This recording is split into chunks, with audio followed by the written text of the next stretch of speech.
Hi అండి, welcome to my channel Sita daily vlog. అందరు ఎలా ఉన్నారండి? బాగున్నారా? మీ అందరూ బాగుండాలని మనస్ఫూర్తిగా కోరుకుంటున్నాను.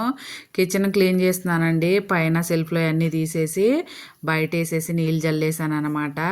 కొన్ని ముందే తోమేశాను, ఇంకా శుభ్రం చేయాలి. ఇంకా చీపురు కట్ పెట్టి బూజంతా దులిపేస్తున్నా అండి.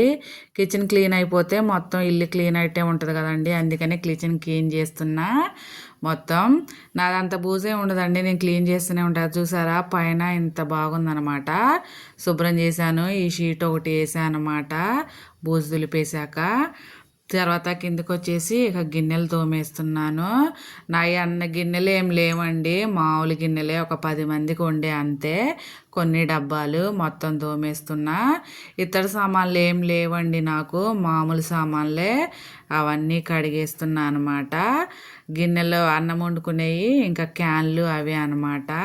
ఇతర సామాన్లు కొనుక్కోలేదండి, కొనుక్కోలేక అన్నీ గిన్నెలో తోమేస్తున్నా అనమాట. ఇది వచ్చేసి దీన్ని సోలా అంటారు. సోలా ఇది. దీన్ని పైన పెట్టానండి. అరసోల ఒకటి ఉంది, అది యూజ్ చేస్తున్నాను అనమాట, సోల యూజ్ చేయకుండా. ఇవి వచ్చేసి రాగి అండి, పీతాంబరి దొరకలేదు ఎక్కడుందో, అందుకనే మామూలుగానే తోమేసి కడిగేస్తున్నా. ఇల్లు క్లీన్ చేసేటప్పుడు దొరుకుతుందిలే అనేసి ముందైతే కడిగేస్తున్నా అనమాట.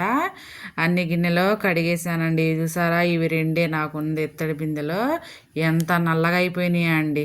కొంచెం ఎట్టగట్ట తోమేసా అనమాట. బాగా పట్టేసింది, పీతాంబరి సరిపోలేదు. ఇది వచ్చేసి నా పాత స్టవ్. ఆ కింద స్టవ్ కొనుక్కొచ్చాడు, అది కూడా బాగానే ఉందండి, కానీ డబ్బాలో పెట్టేసి కట్టేశాను. ఇక బయటకు వచ్చేసి చూసారా, ఎండ వస్తుంది, ఎండలో పెట్టేశాను అన్నీ. మొత్తం ఎండలో ఎండుతాయి అనేసి ఎండకు పెట్టేశాను. మొత్తం నడవనికి కూడా ప్లేస్ లేదండి, అలా కొంచెమే ప్లేస్ ఉంది కదా, ఎండ ఇక్కడే వస్తుంది అనమాట నాకు. అందుకనే ఇక్కడే ఎండలో పెట్టేశాను, ఎండిపోతాయి అనేసి. చాలా వరకు ఎండిపోయినాయి, ఇంకా లాస్ట్లో 9 ఉన్నాయి, అవి ఎండాలన్నమాట.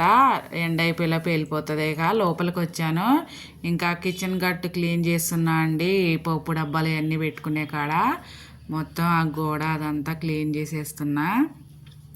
నాది ఎప్పుడు 15 రోజులకు ఒకసారి క్లీన్ చేస్తా అండి నేను, ఎందుకంటే ఇవి కబోర్డ్లు ఉన్నాయి కదండి, జల్ల పురుగు వస్తుంది ఎక్కువ రోజులు అట్లా ఉంటే, అందుకనే 15 రోజులకే క్లీన్ చేసేస్తాను నేను.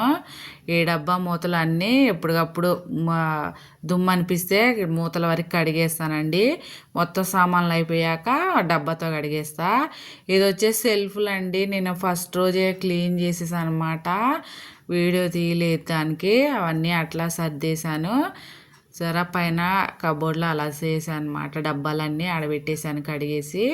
తర్వాత కింద తర్వాత అవన్నీ సర్దేసి ఇతలకు వచ్చే కిచెన్ ఇక స్టవ్ గట్టి క్లీన్ చేస్తున్నా అండి. స్టవ్ అది కిటికీ అదంతా మంచిగా స్టవ్ క్లీన్ అయిపోతే చాలా బాగా అనిపిస్తుంది అండి. ఇక మొత్తానికి సర్దేశాను అనమాట. స్నానం చేయడానికి నీళ్లు పెట్టేసుకున్నా.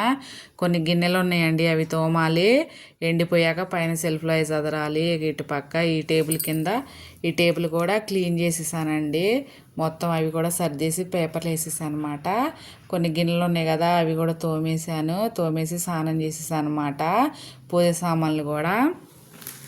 తర్వాత ఈ రాగి పీతాంబరి అయిపోయిందండి, తోమలేదు.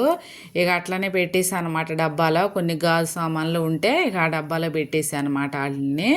ఇది వచ్చేసి నా ఫిల్టర్ అండి, పాతదే. ఆ శుద్ధరాళ్ళు వేసుకునేవాళ్ళం ఫస్ట్, అది కూడా ఆరిపోయాక ఒక పేపర్లో వేసి పెట్టేశాను, కవర్లో వేసి. ఇక మొత్తానికి సర్దేశాను పైన సెల్ఫ్లో. ప్యూరిఫైర్ కొనుక్కోకముందు ఆ ఫిల్టర్ వాడేదాన్ని అనమాట నేను. ప్యూరిఫైర్ కొన్నాం కదా, నీళ్ళు బాగాలేదని దాన్ని పైన పెట్టేశాను. ఇక మొత్తానికి అలా లోపల అన్నీ సర్దేశానండి. మొత్తం పెట్టేసి డోర్ వేసేసాను. ఇక పైన సెల్ఫ్లో డోర్ ఉండటం వల్ల ఒక బెనిఫిట్ ఉందండి, కొంచెం దుమ్ము అనేది తక్కువ ఉంటుంది. ఇక మొత్తానికి ఇలా సర్దేశాను అనమాట. నా వీడియో నచ్చితే ప్లీజ్ ఒక లైక్ చేయండి అండి, అలాగే నా ఛానల్ సబ్స్క్రైబ్ చేసుకోండి. ఉంటా ఫ్రెండ్స్, బాయ్.